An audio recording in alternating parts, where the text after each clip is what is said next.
Hey, welcome back to Bob's Two-Car Garage. Now, a few months back, actually many months back, I went out and bought a bunch of cherry because I want to make this Craftsman style coffee table for my living room. Bought some 3/4 and I bought some 6/4.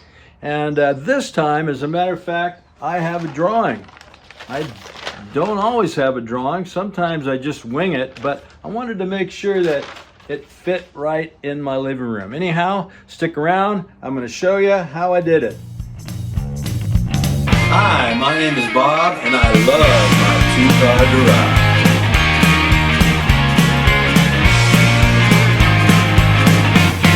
I started off right away by cutting some 3/4 inch material that would eventually make this bottom shelf. One big glue up.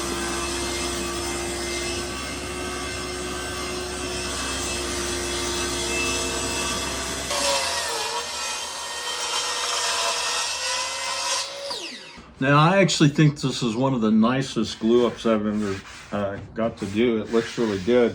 I got my grain alternating in different directions. So if you look at the end here, you're going to see that it's the annular rings are going one way and then they're going the other way. And so it looks really good. I decided not to put all those specks in the top. Got a little bit of specks here, but that's okay. I got this pretty little white grain on this side that's going to look really good. Now, there's some different schools of thought on this. There are those that will say that your plank shouldn't be any more than 4 or 5 inches wide. And there are others that say that it really doesn't matter as long as you have good stable wood. I usually go with the thinner planks, but this is really stable wood. It's been dried properly and everything else. So I'm going to go with the little wider planks this time and see how it works out. I want to use some biscuits to hold this together. Basically just for positioning. I could just glue it up and the glue itself would hold the thing together. But the biscuits help a lot for positioning.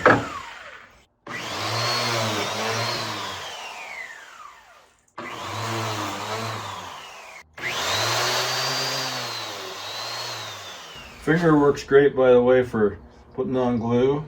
They do make little brushes for this, but you know what?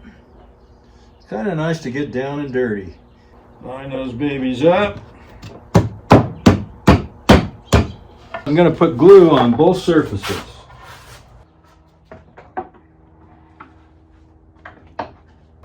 I use wax paper a lot to make sure that I don't muck up the top of my wood or to get some discoloration in it, because these pipe clamps will rust and there's some marks that I don't want. Nice squeeze out there, so I can tell that I got nice strong joints. Now all this squeeze out right here, there's a couple things you could do. You can come back right away and just wipe it off with a wet rag, terry cloth I like to use. But you don't want to overdo it because the water will kind of get down in there into the joint and maybe weaken it a little bit. Or you can just wait till it sets up a little bit and then scrape some of it off. Or you can just wait till the whole thing dries and sand it off. But I don't like to do that. I like to take care of it a little bit ahead of time.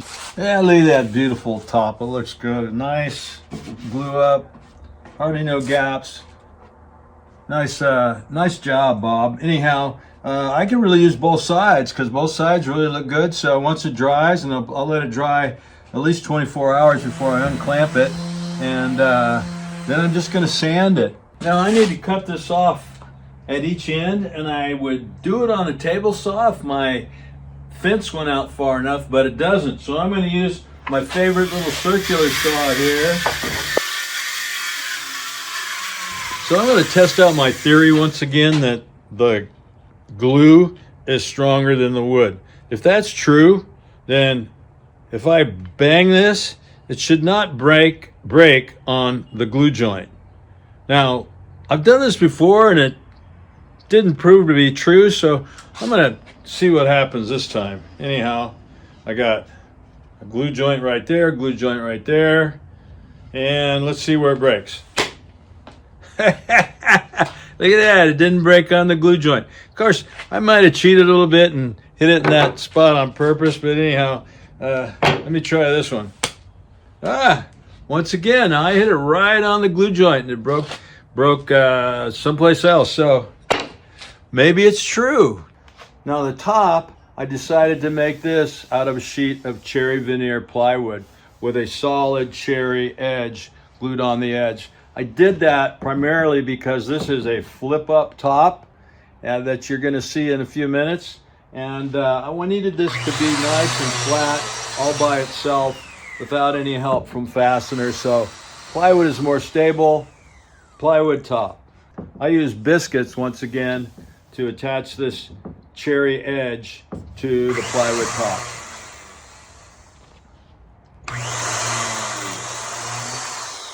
Biscuit joints are really nice when you're gluing on an edge like this because it helps you to line things up. I thought about using pocket hole screws from the bottom side, which that works real well too, but this is a little probably a slower process and probably better. Plus I'm trying not to use too many fasteners.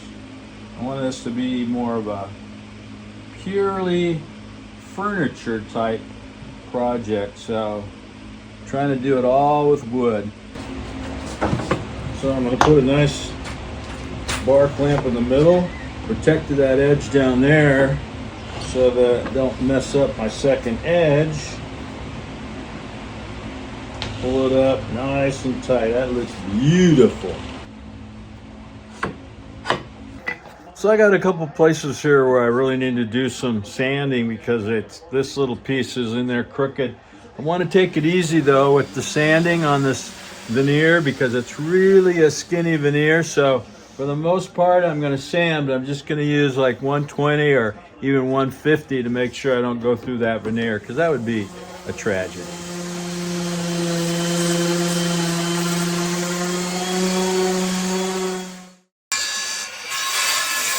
Something I like to do before I do my final sanding is to do a little glue sizing on the top. And so I'm putting a little bit of just white glue. This is just school glue, which is okay. But any of the white glue would be okay. So I mix that in the water and then take my sponge and kind of swish it around a little bit. I'm not sure really how much glue to use, but this is just something I learned from a college woodshop teacher. He's a pretty smart guy. And what I think the glue does is when the grain raises, it makes it easier, it makes it a little those fibers that stick up, makes them a little stiffer and easier to sand off. Something like that. At least that's the theory. Now, once I had the top and the bottom all done, I was ready to cut my material for my legs and my rails. I cut the rails out of 3/4 inch cherry and I cut the legs out of 6/4 inch cherry.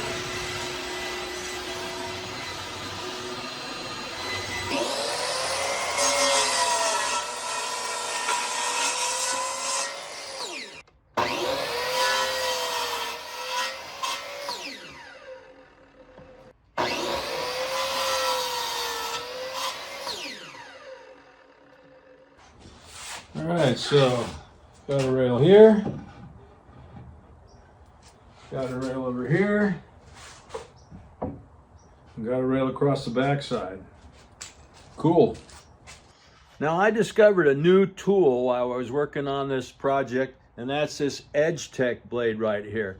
I don't have a joiner for making my edges nice and straight, or nice and smooth. So usually I just depend on having a really sharp table saw blade. But this Edge Tech blade works great for smoothing out your edges, and it also makes a nice smooth edge for glue ups. The Edge Tech blade. You got to get yourself one of these. Comes in both an 8-inch diameter and a 10-inch diameter, which by the way works on the saw stop table saw, which is a good thing. That's what I got.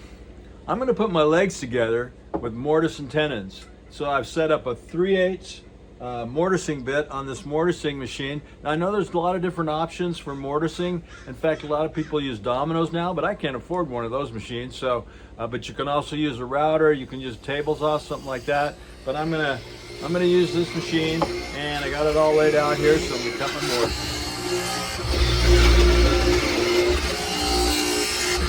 The rule is, by the way, when you're cutting mortises, the mortise should be half the thickness of your material, and the depth should be 3 times the length of the thickness of the tenon. So I think I said that right. Anyhow, so that's what I did here. I got a 3/8 mortise, and it's going 3/4 of an inch into the wood.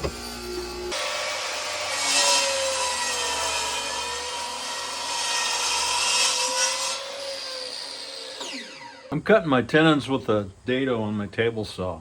It's the best way.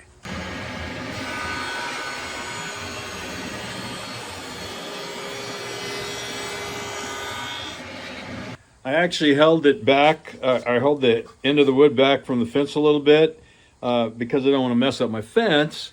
But the important dimension is from one shoulder to the other, and mine needs to be 19 and a half. Right now it's 19 7/8. So I'm gonna make the dimension from this point right here to this point right here, 19 and a half. Then I'm just gonna trim off the edge end so that it fits in my mortise.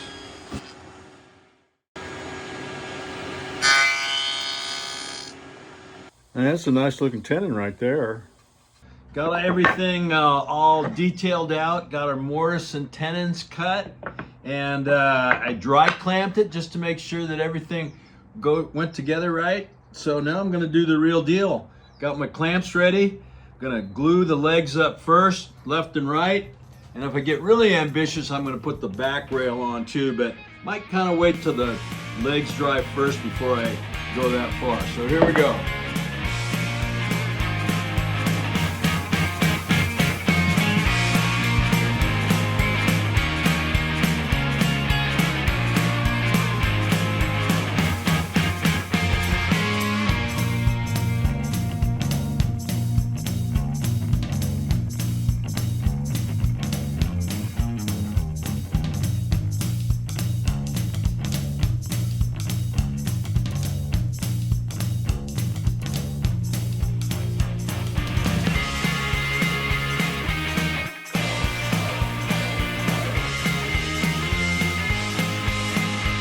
Out the squeeze out here.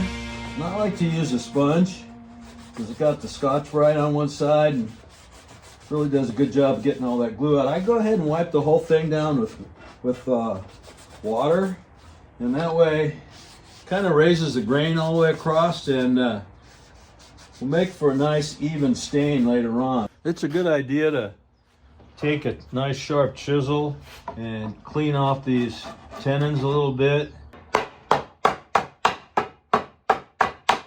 Should be tight, but not too tight.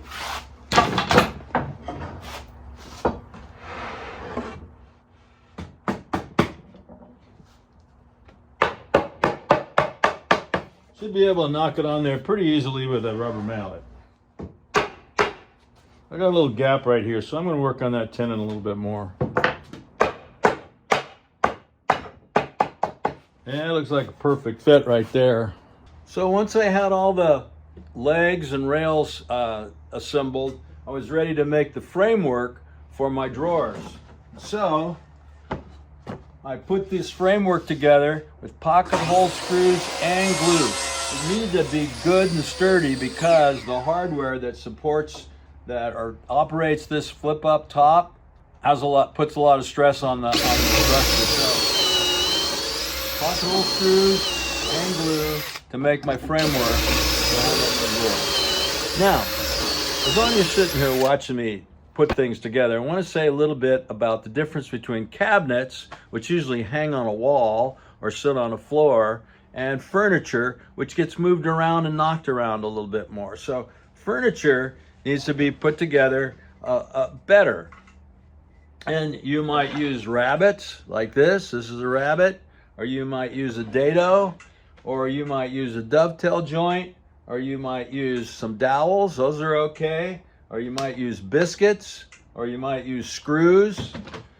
Or the ultimate, of course, is the mortise and tenon joint. So with furniture, it's gonna be a much better structure put together with joints and glue.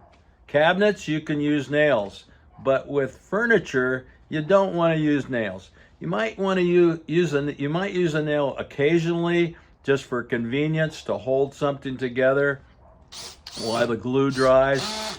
But for the most part, you stay away from nails and you use good wood joints. All right, so here's the frame that's going to support my drawers. I grooved the dividing piece here for my drawer to fit the drawer guide, or the wood drawer guide that I was going to use for my drawer.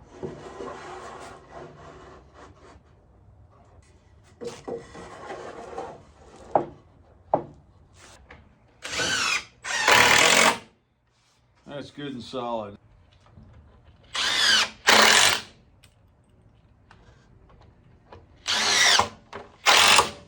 So this framework that I created right here is going to do two things. It's going to give me something to mount my drawers to, and it's going to give me something to mount my hardware to that's going to operate my lift up tabletop. Flip up top hardware, I actually pre-drilled the holes so I get them in the right place, because I don't have enough hands to hold it into place and drill it and screw it at the same time.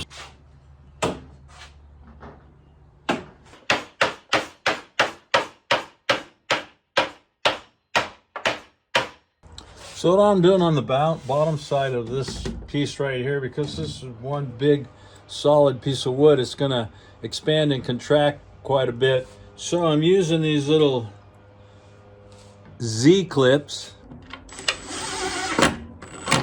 And so as this expands and contracts, these will slip back and forth so it won't buckle. And cut a piece of cherry that is a half-inch thick. I'm going to put it right there on the end like that. And that way it'll be nice and pretty right there. So the obvious downside to not using nails is that you got to use a lot of clamps. And sometimes you run out of clamps, and sometimes you got to wait a while, but I'm committed. No nails. So I'm putting these little strips of wood on here to make them look like, to make these panels look like recessed panels. They're not recessed panels, but they're going to look like it, and it looks cool. The drawer that I'm making for the middle of this thing is, I'm using 9-ply plywood, which is really good material for making drawers, or solid stock is really good too. And I'm doing what's called a blind rabbet. It looks like that. And so I got the bottom together. I got the bottom piece together. I'm going to slide the bottom in, put it together like that, put some glue there, put some glue there, and then that goes on there just like that.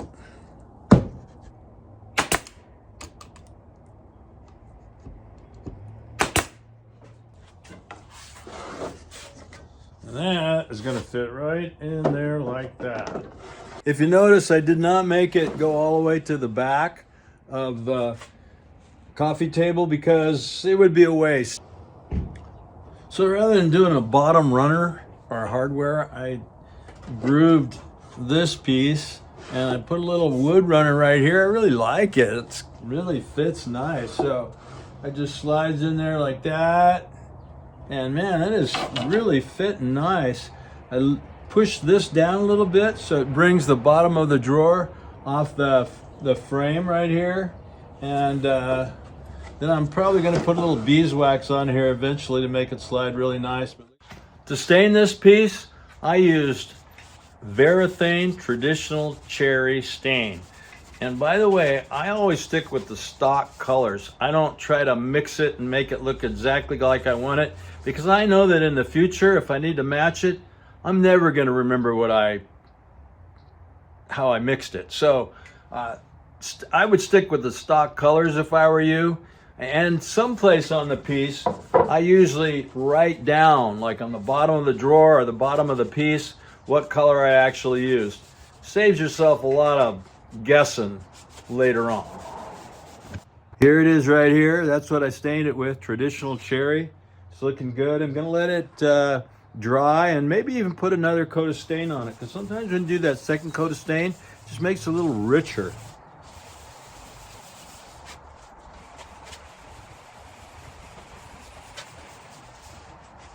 These pieces across the front, of course, these are just fake fronts. They're not really drawers, because I've got some hardware that's going down in there. This is going to be a drawer, but I got a matching piece right here, so the grain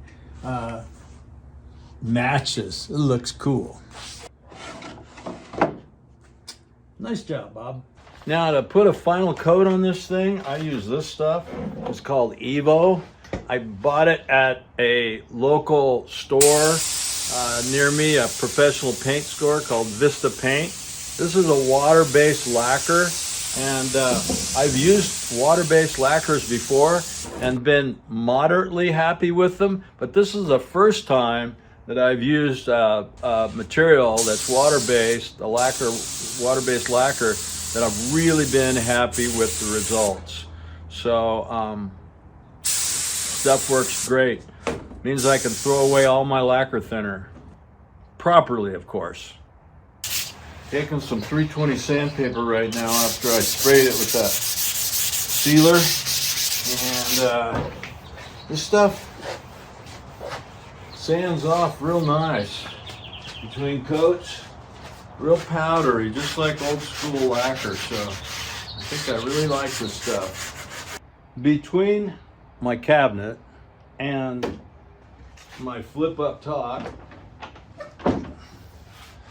I created a little dust barrier, and I did that just because it looks prettier, but I also didn't want little children to pinch their fingers down there. I have grandkids and they might pinch themselves.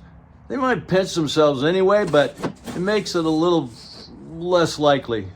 I already got some scratches on the top right here from all my grandkids, but you know, it's gonna happen. You can't get too stressed out about stuff like that. Flip up top. I thought this was just kind of a gimmick, but you know, it really worked out well. Now, just for fun, on the very bottom, I carved my initials and I put the date. So maybe someday someone will find it and realize how special it is. Well, that's how I did it. Took me a while, but I finally got it done. Want to leave you today with this proverb that says, diligent hands will rule, but laziness ends in forced labor. You don't want that to happen, so stick with it. Work hard. It's worth the effort. Thanks for watching. Don't forget to like and subscribe.